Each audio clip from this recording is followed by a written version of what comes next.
اللہ علیہ وسلم کی بارگاہ میں بلند آواز سے درود و سلام کے نذرانے پیش کیجیے۔ اللہم صلی علی سیدنا و مولانا محمد طب القلوب و دوائیہا و عافیت الابدان و شفائیہا و نور الابصار و ضیائیہا و روح الارواح و غذائیہا وعلی آلہ و اصحابہ و بارک وسلم صلاۃ و سلام علیک یا رسول اللہ صلی اللہ علیہ وآلہ وسلم۔ ماہ رمضان المبارک کا دوسرا جمعہ اور آج اس مبارک مقدس اجتماع کے لیے ہم نے جس آیت مقدسہ کو عنوان سخن بنایا ہے سورہ البقرہ کی آیت ہے۔ سورہ بقرہ قرآن مجید کی تمام صورتوں میں بڑی صورت ہے اور اس میں آیات احکام بھی کثرت سے ہیں اور آیات قصص بھی کثرت سے ہیں۔ سورہ بقرہ کی جو آیت مقدسہ تلاوت کرنے کا شرف حاصل کیا اس کا نشان 271 ہے، تیسرے پارے میں ہے۔ اس آیت مقدسہ میں اللہ رب العزت نے ارشاد فرمایا ان تبدوا الصدقات فنعما هي وان تخفوها وتؤتوها الفقراء فهو خير لكم ويكفر عنكم من سيئاتكم والله بما تعملون خبير۔ اگر تم صدقہ اعلانیہ دو تو یہ اچھا ہے۔ ان تبدوا الصدقات فنعما هي، اگر تم صدقہ و خیرات اعلانیہ دکھا کر دو تو یہ اچھا ہے۔ وَإِن تُخْفُوهَا وَتُؤْتُوهَا الْفُقَرَاءَ فَهُوَ خَيْرٌ لَكُمْ، اور اگر تم صدقہ کو چھپاؤ اور چھپا کے ہی فقیر کو دو تو یہ بہت بہتر ہے تمہارے لیے۔ وَيُكَفِّرُ عَنْكُم مِّن سَيِّئَاتِكُم، اس عمل سے اللہ تمہاری خطائیں بخش دے گا۔ وَاللَّهُ بِمَا تَعْمَلُونَ خَبِيرٌ، اور تم جو عمل کرتے ہو اللہ جانتا ہے، خبردار ہے۔ تو اس آیت مقدسہ میں اللہ رب العزت نے ایک قانون ارشاد فرمایا ہے کہ بالخصوص انسان تو پورے سال ہی صدقہ و خیرات کرتا رہتا ہے، بالخصوص مسلمان، اور اس کی ترغیب اور اسے بتایا ہی یہ جاتا ہے کہ وہ زندگی میں اپنے مسائل اور بلاؤں کو ٹالنے کے لیے صدقہ و خیرات کرتا رہے، اور کامیاب انسان وہی ہوتا ہے جو صدقہ و خیرات کرتا رہتا ہے زندگی کے تمام امور میں، تمام ایام میں۔ لیکن بالخصوص جب ماہ رمضان المبارک آ جائے تو اس میں صدقہ و خیرات کی چونکہ فضیلت زیادہ ہے، اور فضیلت اس وجہ سے زیادہ ہے کہ اس مہینے میں غریبوں کو ضرورت زیادہ ہوتی ہے، اور اس کی دوسری وجہ یہ ہے کہ زکوٰۃ و خیرات نکالنے کا بھی اہتمام خاص طور پر اہل ثروت اسی مہینے میں کرتے ہیں۔ تو ان تمام وجوہات کی بنا پر صدقہ و خیرات نکالنے کا سلسلہ اس مہینے میں عام مہینوں کی مناسبت سے زیادہ ہوتا ہے۔ تو صدقہ و خیرات نکالنے کے لیے اب ایک شخص تو وہ ہے جو سب کو دکھا کر دیتا ہے، اور اگر دکھا کر نہ بھی دے تو دینے کے بعد چار کو جب تک بتا نہ لے تو تب تک اس کا کھانا ہضم نہ ہو، تب تک وہ سمجھے کہ اس کا صدقہ اور زکوٰۃ قبول نہیں ہوا جب تک وہ 10 کو بتا نہ لے۔ اور ایک وہ شخص ہوتا ہے جو چپکے سے دیتا ہے، اس انداز میں دیتا ہے اور دے کر ایسا بھول جاتا ہے کہ دوسرے دن اسے بھی بات معلوم نہ ہو کہ اس نے کس کو دیا تھا، بالکل نظر انداز کر دیتا ہے، اس کو فراموش کر دیتا ہے۔ اس نے اللہ کے لیے کیا، اب رب جانے اور وہ جانے۔ تو دو طرح سے ہیں صدقہ و خیرات کرنے والے۔ اللہ رب العزت نے ان دونوں طریقوں کو بیان کیا اور فرمائے ان تبدوا الصدقات فنعما ہی، اگر تم صدقات اعلانیہ دو گے، کھلے عام دو، دکھا کر دو تو یہ اچھا ہے۔ وَإِن تُخْفُوهَا وَتُؤْتُوهَا الْفُقَرَاءَ فَهُوَ خَيْرٌ لَكُمْ، لیکن اگر تم اسے چھپا کر دو اور چھپانے کی حالت میں ہی فقیر کو دو تو یہ تمہارے لیے بہت بہتر ہے۔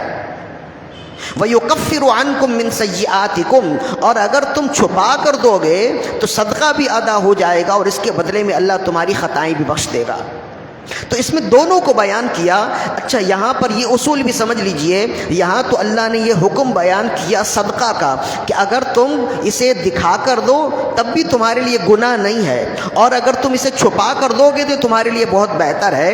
تو یہ عمل فقط صدقہ کے لیے نہیں ہے، اسلام کے تمام اعمال میں یہی عمل ہے، یہی حکم ہے، تمام عبادات میں یہی حکم ہے کہ اس کے لیے تمام اعمال میں، تمام عبادات میں اللہ کو اخفا پسند ہے، چھپانا پسند ہے، دکھاوا کرنا پسند نہیں ہے۔ تمام اعمال میں، نماز ہو، روزہ ہو، حج ہو، زکوٰۃ ہو، تمام اعمال، جتنے اعمال حسنات ہیں، تمام اعمال حسنات میں قرآن مجید اور خود رب ذوالجلال کو یہ بات پسند ہے کہ اس کے بندے جو عمل خاص اس کے لیے کریں وہ اس کے لیے ہی ہو، کسی دوسرے کے لیے نہ ہو۔ تو یہاں تو فقط صدقہ و خیرات کا ذکر ہے نا، ورنہ تمام اعمال میں یہی حکم ہے کہ اس کو چھپا کر کیا جائے۔ جس قدر زیادہ چھپا کر کیا جائے اس قدر اس عمل میں برکت زیادہ ہوگی، اس کا اجر و ثواب زیادہ ہوگا۔ کیا آپ جانتے نہیں ہیں کہ تمام اعمال میں نماز کو چھوڑ کر روزے کا اجر اللہ رب العزت نے جو بیان کیا، ہر عمل کا اجر بیان کیا نا، لیکن جب روزے کے اجر کے بارے میں اللہ نے بیان کیا تو خود رسول اللہ نے ارشاد فرمایا، اللہ نے فرمایا الصوم لی وانا اجزی بہ، روزہ میرے لیے ہے اور میں ہی اس کی جزا دوں گا۔ اس کی کیا وجہ ہے؟ اس کی سب سے بڑی وجہ یہ ہے کہ کوئی عمل اتنا اخفا میں نہیں ہے جتنی اخفا اور جتنے خفیہ عمل میں روزہ ہے۔ کسی عمل کو آپ اتنا چھپا نہیں سکتے جتنا آپ روزے کو چھپا سکتے ہیں۔ نماز آپ گھر میں بھی پڑھیں تو 2-4 بندہ دیکھ لے، لیکن اگر گھر میں کوئی بے روزے دار ہو، اپنے آپ کو چھپانا چاہے، روزے دار بننا چاہے تو آسانی سے بن جائے گا۔ اور اگر جو روزے دار ہے وہ اپنا روزہ اگر چھپانا چاہے تو آسانی سے کے ساتھ چھپا سکتا ہے۔ تو روزے کے اندر اخفا بہت زیادہ ہے، اس وجہ سے اللہ نے اس کو پسند کیا اور فرمایا الصوم لی وانا اجزی بہ، ہر عمل کی جزا اللہ نے بیان کر دی۔ فرمایا روزہ میرے لیے خاص اس لیے کہ اس میں اخفا زیادہ ہے، اس میں چھپانا زیادہ ہے۔ تو جس میں اخفا زیادہ ہے، جس عمل میں اخفا زیادہ ہے، اس کی جزا بھی اللہ نے خفیہ رکھی ہے۔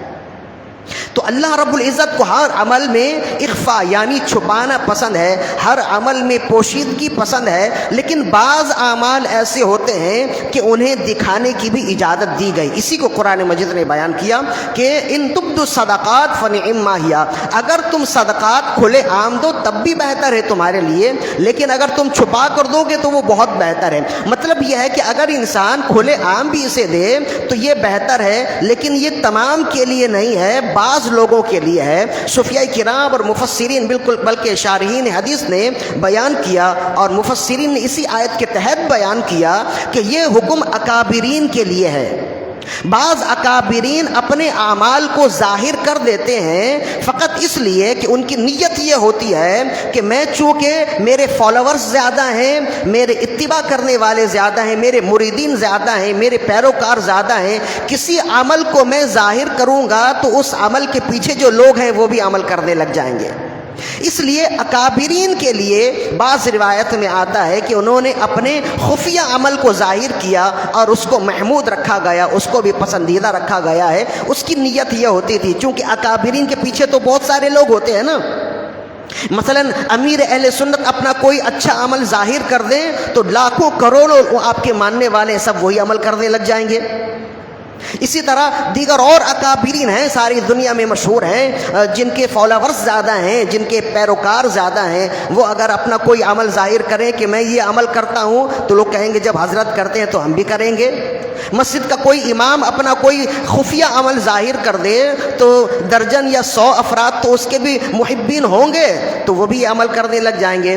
تو مطلب یہ ہے کہ اگر اکابرین اپنا کوئی عمل اس نیت سے ظاہر کریں، اپنا کوئی خفیہ پوشیدہ عمل عبادت جو انہوں نے اللہ کے لیے کیا ہے اس نیت سے ظاہر کرے کہ چونکہ میرے ماننے والے زیادہ ہیں، میرے متبعین ہیں، میں اگر یہ عمل کر رہا ہوں تنہا کر رہا ہوں، لیکن اگر اس عمل کا اظہار کر دیا جائے تو چند لوگ اور بھی یہ عمل کرنے لگ جائیں گے، تو پھر انہیں یہ اجازت ہے کہ وہ اپنا خاص عمل، اپنی خاص عبادت اگر ظاہر کرنا چاہیں تو کر سکتے ہیں۔ یہ اکابرین کے لیے ہے، اساخرین کے لیے نہیں ہے۔ اساخرین کے لیے حکم یہ ہے کہ وہ جو عمل کر رہے ہیں اسے چھپا کے ہی رکھیں، اور یہ بات دھیان میں رکھیں کہ جس کے لیے عمل کیا ہے وہ عمل اسی کے لیے ہی رہے۔ چنانچہ نبی صلی اللہ علیہ وسلم نے ارشاد فرمایا، حضرت اوس بن حذیفہ رضی اللہ عنہ ارشاد فرماتے ہیں، امام متقی ہندی نے اس کو کنز العمال میں اس حدیث کو نقل کیا۔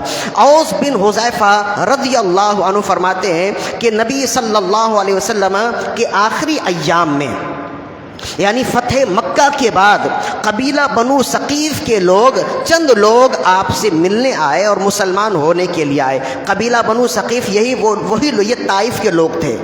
جنہوں نے رسول اللہ صلی اللہ علیہ وسلم کو شدید تکلیفیں پہنچائیں اور شدید آپ کو دکھ دینے والے لوگ تھے، یہ وہ تھے بنو ثقیف کے۔ جو قصہ ہے نا طائف کا کہ رسول اللہ طائف گئے اور وہاں آپ کو لہو لہان کیا گیا اور آپ کو بہت زیادہ تکلیفیں دی گئیں، تو یہ وہ لوگ تھے۔ یہ سب سے آخر میں مسلمان ہوئے، فتح مکہ میں بھی وہ مسلمان نہیں ہوئے تھے۔ عبد یالیل اور اس جیسے لوگ، یہ بڑے امیر کبیر تھے اور بہت مالدار تھے، تو انہیں اپنے مال میں اپنے امیری میں بڑا ذوم تھا، وہ سمجھتے تھے کہ وہ اسلام کے مقابلے میں آ جائیں گے، لیکن یہ کہتے ہیں نا کہ اسلام خود اپنی طاقت رکھتا ہے، جب اسلام کا سورج چڑھ جائے تو پھر ہر ایک کو اس کے نیچے آنا ہی ہوتا ہے۔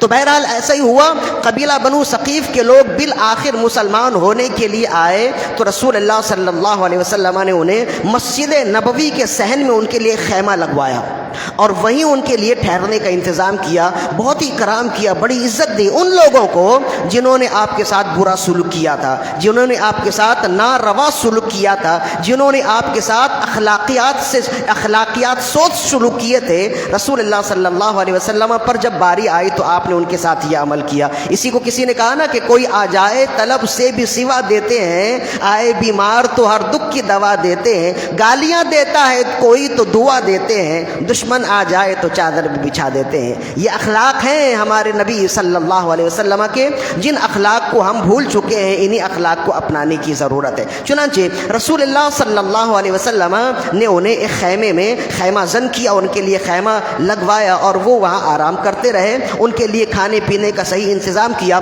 حضرت اوس بن حذیفہ رضی اللہ عنہ فرماتے ہیں، وہ بھی قبیلہ بنو ثقیف سے ہی تھے، فرماتے ہیں کہ دن بھر ہم آرام کرتے، صحابہ کرام سے مشورے کرتے، ملاقات کرتے، اور رات کے وقت رسول اللہ صلی اللہ علیہ وسلم عشاء کی نماز پڑھنے کے بعد گھر تشریف لے جاتے اور گھر سے پھر کچھ دیر کے بعد آتے اور آ کر گھنٹوں ہم سے باتیں کرتے۔ قبیلہ بنو ثقیف کے جتنے رؤساء تھے، جتنے لوگ تھے، اب فرماتے ہیں کہ رسول اللہ صلی اللہ علیہ وسلم گھنٹوں ہم سے ہم کلام ہوتے، بات کرتے، اور ان باتوں کا مضمون یہی ہوتا کہ تمہارے لوگوں نے میرے ساتھ کیا کیا اور آج اسلام کہاں تک پہنچ چکا ہے۔ جب اسلام کمزور تھا تو تم لوگوں نے دبانے کی کوشش کی، اور آج اسلام اس قدر طاقتور ہے کہ تم خود اسلام کے نیچے آ گئے ہو۔ یہ اس طرح سے رسول اللہ صلی اللہ علیہ وسلم اپنے دور اور پرانے دور کی بات کرتے اور پھر اپنے گھر تشریف، اپنے حجرے تشریف لے جاتے۔ تو جب تک وہ رہے رسول اللہ صلی اللہ علیہ وسلم کا یہی معمول رہا۔ فرماتے ہیں کہ ایک رات رسول اللہ صلی اللہ علیہ وسلم عشاء کی نماز پڑھنے کے بعد آپ حجرے میں چلے گئے، تشریف لے گئے، اور پھر یہ انتظار کرتے رہے کہ اب رسول اللہ صلی اللہ علیہ وسلم تشریف لائیں گے، ہم کلام ہوں گے، گفتگو فرمائیں گے، کچھ حال زار ہم بھی سنیں گے اور کچھ سنائیں گے۔ تو کہتے ہیں بہت رات ہو گئی، رسول اللہ صلی اللہ علیہ وسلم تشریف نہ لائے، یہاں تک کہ کہتے ہیں کہ ہم نا امید ہو گئے کہ شاید آج رسول اللہ صلی اللہ علیہ وسلم کی ہو سکتا ہے کہ طبیعت ناساز ہو یا آپ کو نیند کا غلبہ ہو، اس وجہ سے آپ نے آرام فرما لیا ہو، یہ سوچتے رہے، آپ نا امید ہو گئے۔ کہتے ہیں کہ رات کے ایک آخر پہر میں رسول اللہ صلی اللہ علیہ وسلم تشریف لائے، تو وہ اب سونے کی تیاری میں ہی تھے، تو جاگ گئے۔ پھر رسول کریم صلی اللہ علیہ وسلم ان سے ہم کلام ہونے لگے، گفتگو آپ فرمانے لگے، تو انہوں نے کہا کہ یا رسول اللہ صلی اللہ علیہ وسلم آج آپ نے بڑی تاخیر فرمائی، کرم فرمانے میں بڑی تاخیر فرمائی، آپ تو بہت پہلے تشریف لاتے تھے، تو ہم تو گھنٹوں سے آپ کے انتظار میں ہیں، آج بہت دیر سے کرم فرمائی۔ تو آپ نے فرمایا کہ اصل میں عشاء کی نماز کے بعد ایک خاص تعداد ہے قرآن مجید کی جو میں پڑھتا ہوں، لیکن آج پڑھنے میں تاخیر ہو گئی، تو میں نے مناسب سمجھا کہ جب تک وہ تعداد مکمل نہ کر لوں گھر سے نہ نکلوں۔ تو ابھی میں نے وہ تعداد مکمل کر لی۔ وہ تعداد کتنی ہے؟ 1 منزل ہے۔ فرمایا روز رات میں 1 منزل قرآن مجید پڑھتا ہوں، اور جب تک نہ پڑھ لوں وہ باہر نہیں آتا۔ تو آج مجھے پڑھنے میں تاخیر ہو گئی، تو اب پڑھ کر فارغ ہوا تو تم تک آیا ہوں۔ پھر آپ نے گفتگو کی۔ یہاں بتلانا مقصود یہ ہے کہ رسول اللہ صلی اللہ علیہ وسلم یہ کام آپ خفیہ طریقے سے کرتے تھے، آپ اعلانیہ تو نہیں کرتے تھے نا۔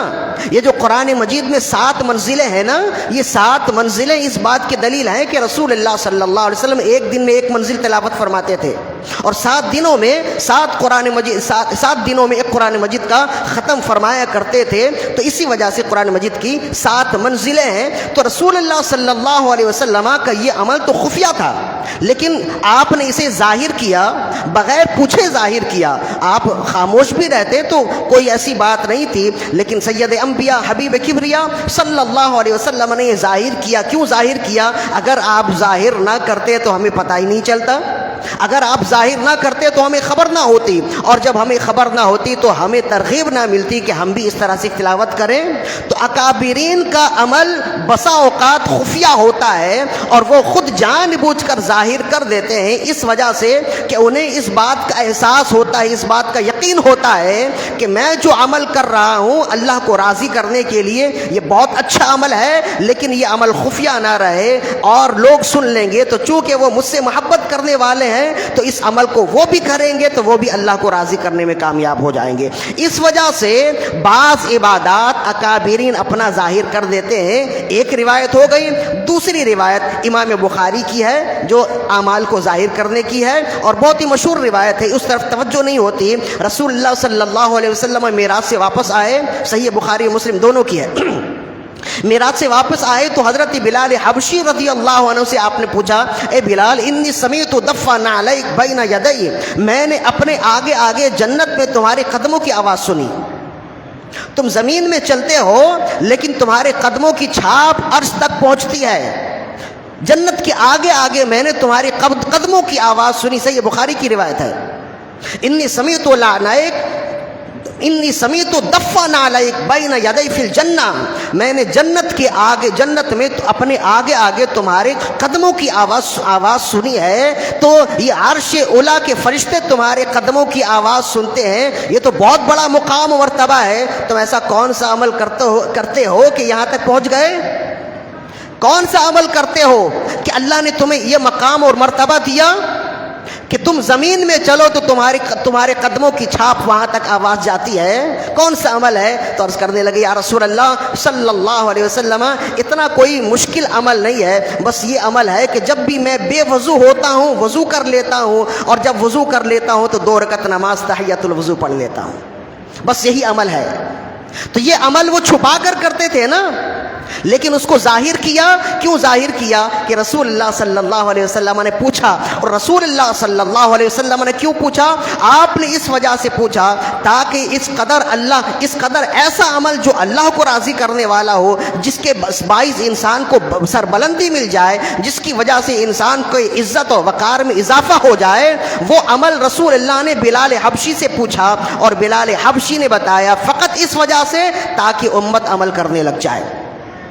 اگر رسول اللہ نہ پوچھتے بلال حبشی کبھی بھی نہیں بتاتے، اور بلال حبشی نہ بتاتے تو ہمیں اس کی فضیلت کا اندازہ نہیں ہوتا، ہمیں معلوم نہ ہوتا کہ یہ کس قدر پاکیزہ عمل ہے، کس قدر اچھا عمل ہے. تو اکابرین کے بعض اعمال، اکابرین کی زندگی میں بسا اوقات ایسا ہوتا ہے کہ کسی کے پوچھنے کی وجہ سے وہ اپنا خاص خفیہ عمل جو اللہ کو راضی کرنے والا عمل ہوتا ہے وہ ظاہر کر دیتے ہیں، اور بسا اوقات بغیر پوچھے ہی ظاہر کر دیتے ہیں. اس کی فقط یہ نیت ہوتی ہے کہ لوگ اس پر عمل کرنے لگ جائیں گے.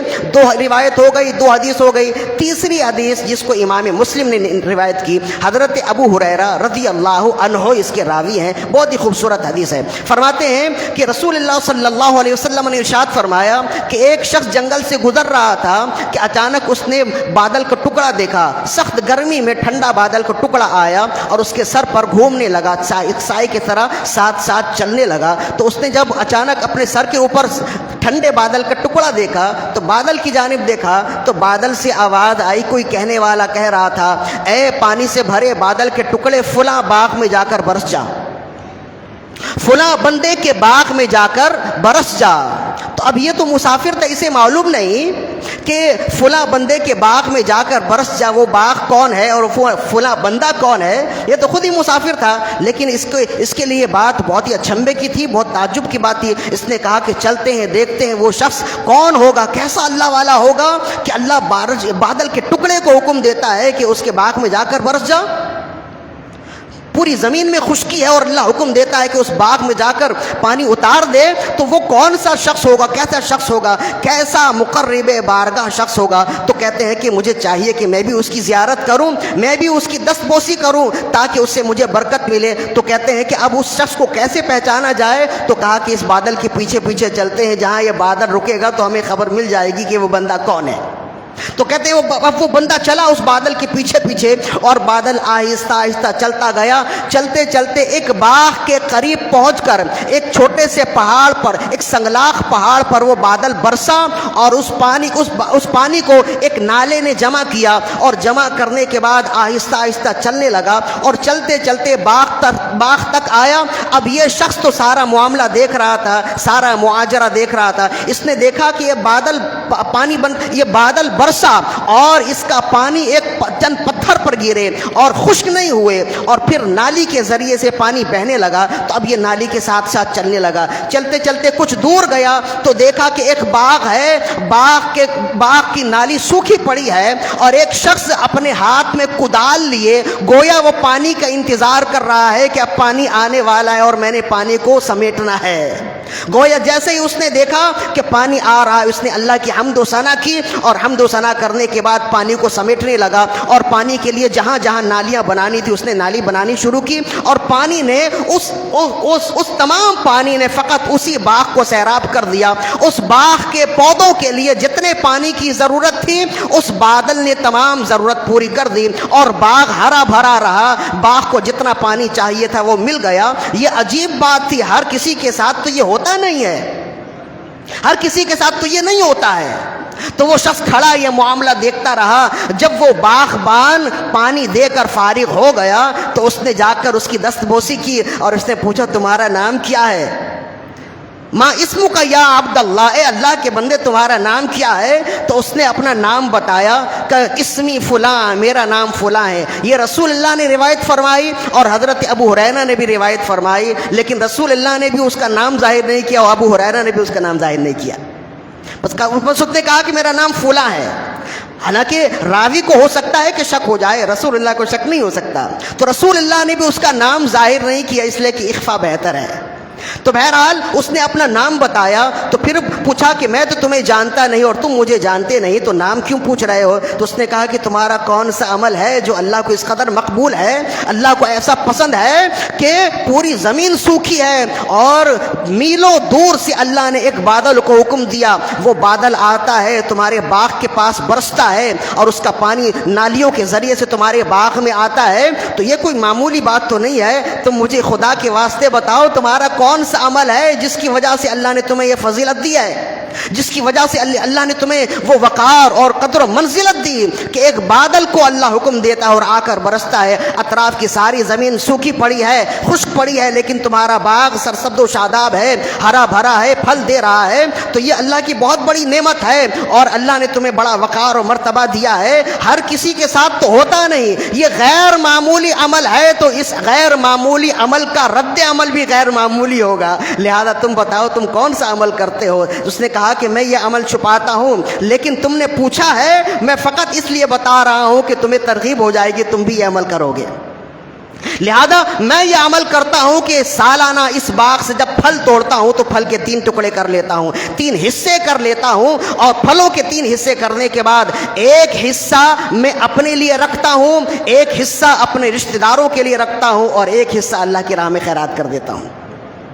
بس میرا یہ عمل ہے کہ اس باغ کی پوری کمائی میں اپنی جیب میں نہیں ڈالتا، اس باغ کی کمائی کے 3 حصے کرتا ہوں، ایک حصہ غریبوں میں تقسیم کر دیتا، ایک حصہ اپنے قریبی رشتہ داروں میں تقسیم کرتا ہوں، اور ایک حصے سے دوبارہ اس باغ کے لیے پھلوں کا انتظام، بیجوں کا انتظام اور دیگر چیزوں کا انتظام کرتا ہوں، تاکہ پھر آئندہ سال اس باغ میں پھل لگے۔ تو اس نے کہا بس تمہارا یہی عمل ہے کہ تم اپنے عمل میں، تم اپنے اخراجات میں اپنا بھی خیال کرتے ہو، اپنے قریبی رشتہ داروں کا بھی خیال کرتے ہو، دوست احباب کا بھی خیال کرتے ہو، اور غریبوں کا بھی خیال کرتے ہو۔ بس اللہ کو تمہارا یہی عمل اس قدر گزارے، باوجود بھی تنہائی پسند کی زاہدانہ زندگی گزارے۔ انہی میں سے تھے حضرت ابو درداء رضی اللہ عنہ۔ فرماتے ہیں کہ رسول اللہ صلی اللہ علیہ وسلم ارشاد فرمائے الاتقاء علی العمل اشد من العمل، عمل کرنا اتنا مشکل نہیں ہے چھپانا جتنا مشکل ہے۔ پھر آپ نے فرمایا کہ رسول اللہ صلی اللہ علیہ وسلم نے ارشاد فرمایا ایک شخص عمل کرتا ہے چھپا کر کرتا ہے اور انتہائی للہیت کے ساتھ کرتا ہے، اللہ کی رضا کے لیے کرتا ہے، اور وہ ایک عمل کرتا ہے چھپا کر کرنے کی وجہ سے اس کا 70 گنا درجہ لکھ دیا جاتا ہے۔